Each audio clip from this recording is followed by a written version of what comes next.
ल सुरु गरौँ है त। आजको हाम्रो छलफलको विषय छ पित्त थैलीको पत्थरी। हजुर। हामीसँग यस बारेमा केही जानकारीहरू छन् हैन, अनि केही प्रश्नहरू पनि। यसकै आधारमा अलिक गहिरिएर कुरा गरौँ न त। एकदमै। यो निकै सान्दर्भिक विषय पनि हो आजकल। हो त।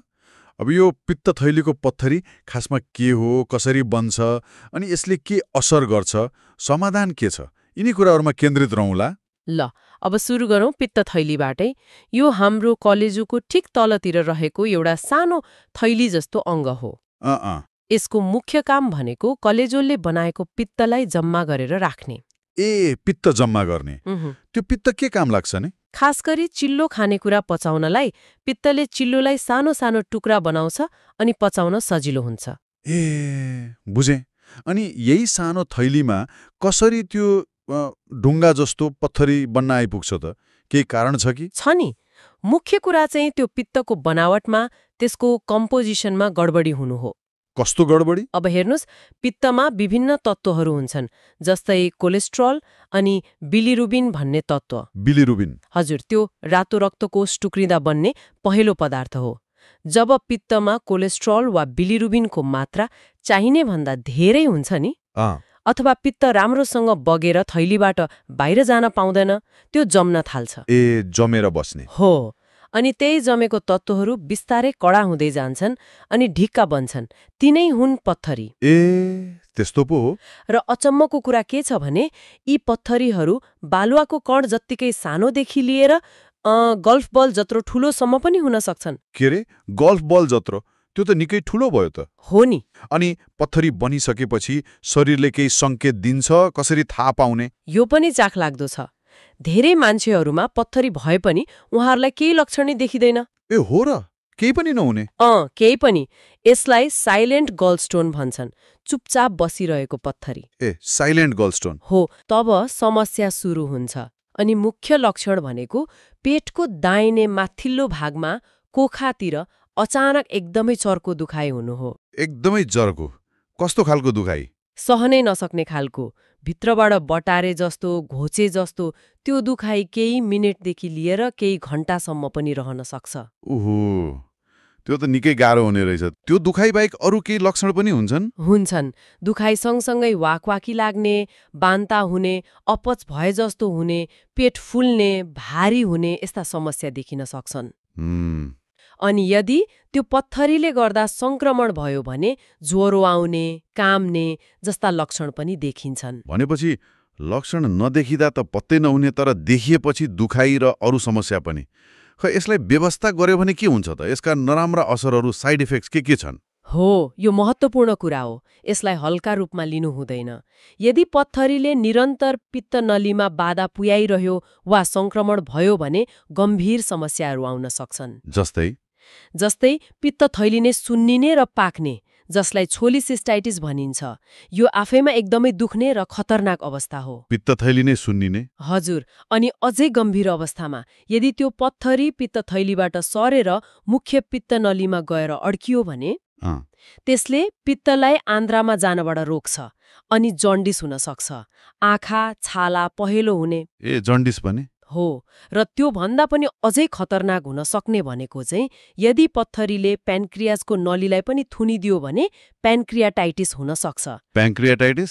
त्यो भनेको? प्यान्क्रियास हाम्रो अर्को पाचन ग्रन्थि हो। त्यसमा संक्रमण भयो भने त्यो निकै गम्भीर हुन्छ। त्यसले पाचन इन्जाइमहरूलाई अङ्गभित्रै सक्रिय गराइदिन्छ र प्यान्क्रियाज आफैलाई क्षति पुर्याउन थाल्छ। यो ज्यानकै लागि जोखिमपूर्ण हुन सक्छ। बाफरे, यो त निकै डरलाग्दो रहेछ। त्यसो भए त यसलाई व्यवस्था गर्नै भएन? एउटा स्रोतमा फाइदा बारे पनि सोधिएको थियो।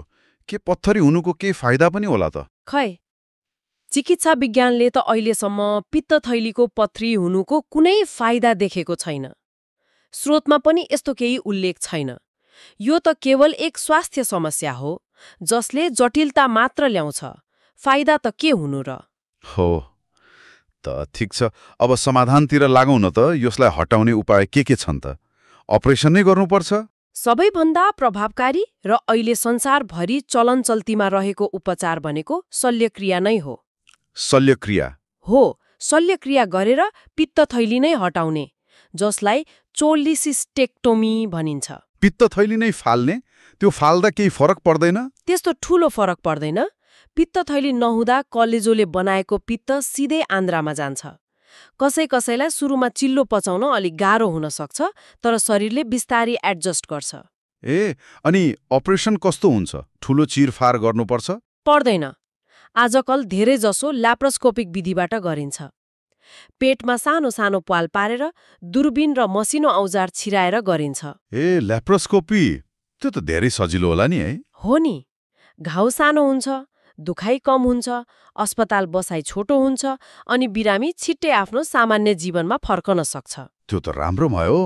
अपरेसन बाहेक अरू केही उपाय छैन? औषधि खाएर गलाउन सकिँदैन? केही विशेष अवस्थाहरूमा, जस्तै यदि पत्थरी कोलेस्ट्रोलबाट मात्र बनेको छ, सानो छ र बिरामीको शल्यक्रिया गर्न मिल्ने अवस्था छैन भने औषधि दिएर गलाउने प्रयास गरिन्छ। तर यो विधि सबै पत्थरीमा काम गर्दैन। समय धेरै लाग्छ, महिनौं वा वर्षौं, अनि औषधि खान छोडेपछि पत्थरी फेरि बन्ने सम्भावना पनि उच्च हुन्छ। त्यसैले यसलाई खासै स्थायी समाधान मानिदैन। भनेपछि अपरेसन नै मुख्य र भरपर्दो उपाय भयो? हो, लक्षण देखिएको पत्थरीको लागि त अपरेसन नै उत्तम मानिन्छ। तर यदि कसैले लक्षणहरू देखिए पनि दुखाइ सहेरै बस्यो, अपरेसन गरेन भने के हुन्छ? नहटाउँदाको परिणाम के हुन सक्छ? त्यही त, यदि लक्षणहरू छन्, पत्थरीले समस्या दिइरहेको छ र उपचार गरिएन भने हामीले अघि भनेका जस्ता गम्भीर जटिलताहरू निम्तिने जोखिम एकदमै बढेर जान्छ। जस्तै संक्रमण बढ्दै गएर पित्तथैली फुट्न सक्छ, पेटभित्र पिप फैलिन सक्छ, पेरिटोनाइटिस, त्यो संक्रमण रगतमा फैलिन सक्छ, सेप्सिस, गम्भीर जन्डिस, प्यान्क्रियाटाइटिस जस्ता ज्यानै जोखिममा पार्ने अवस्थाहरू आउन सक्छन्। सेप्सिस, त्यो त झन् खतरनाक भयो। हो नि। अनि विरलै भए पनि लामो समयसम्म पत्थरी रहिरह्यो, बारम्बार सुन्नियो भने पित्तथैलीको क्यान्सर हुने जोखिम पनि थोरै बढ्ने मानिन्छ। क्यान्सरको जोखिम पनि? थोरै भए पनि जोखिम त जोखिमै भयो। हो त। एउटा चाखलाग्दो प्रश्न थियो है स्रोतमा, नेपाली समाजमा पित्तथैलीको पत्थरीबारे केही भ्रमहरू छन् कि भन्ने। यसबारे स्रोतमा केही जानकारी थियो? हो, त्यो प्रश्न उठाइएको थियो, महत्त्वपूर्ण पनि छ। तर स्रोतले नेपाली समाजमा यस्ता केही भ्रमहरू हुन सक्ने सङ्केत गरे पनि ठ्याक्कै के कस्ता भ्रम छन् भन्ने बारेमा विस्तृत जानकारी दिएको छैन। भनेपछि के होला भन्ने अनुमान मात्र भयो। हो, जस्तै कसैले घरेलु जडीबुटी खाएर वा कुनै धामी झाँक्रीको उपायले यो ठिक हुन्छ भन्ने सोच्छन् कि, या अपरेसन गर्नै हुँदैन, गर्यो भने झन् खराब हुन्छ भन्ने धारणा छ कि? हुन सक्छ। यस्तै केही होला, तर यिनीहरूको कुनै वैज्ञानिक आधार हुँदैन, तर स्रोतमा यसको पुष्टि भने छैन। स्पष्ट भयो। ल, आज हामीले पित्तथैलीको पत्थरी किन र कसरी बन्छ भन्नेदेखि लिएर यसका लक्षणहरू के हुन्, त्यो साइलेन्ट गलस्टोन भनेको के रहेछ, यसले निम्त्याउन सक्ने गम्भीर जटिलताहरू जस्तै जन्डिस, प्यान्क्रियाटाइटिस, हो, अनि उपचारका मुख्य विधिहरू, खास गरी ल्याप्रोस्कोपिक सर्जरी र औषधि उपचारको सीमितता बारे पनि कुरा गर्यौं। अनि उपचार नगर्दाका जोखिमहरू कति धेरै रहेछन् भन्ने पनि थाहा पायौं। र हामीले यो पनि याद गर्यौं कि नेपाली समाजमा हुन सक्ने सम्भावित भ्रमहरू बारे प्रश्न त छ, तर स्रोतमा त्यसको विस्तृत जवाफ छैन। हो। अब अन्त्यमा यो सबै छलफलपछि एउटा कुरा सोच्न मन लाग्यो। जब पित्तथैलीको पत्थरीको लक्षण देखिन्छ, जस्तो त्यो असह्य दुखाइ, वागवाकी, त्यस्तो बेलामा यताउताका अप्रमाणित कुराहरूमा लाग्नु, घरेलु उपाय खोज्दै समय खेर फाल्नु कति जोखिमपूर्ण हुन सक्छ होला? एकदमै।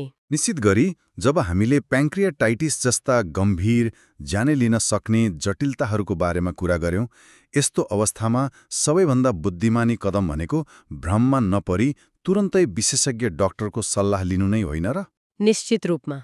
समयमै सही निदान र उपचारले गम्भीर जटिलताबाट बचाउन सक्छ। ढिलाइ गर्नु भनेको जोखिम मोल्नु हो।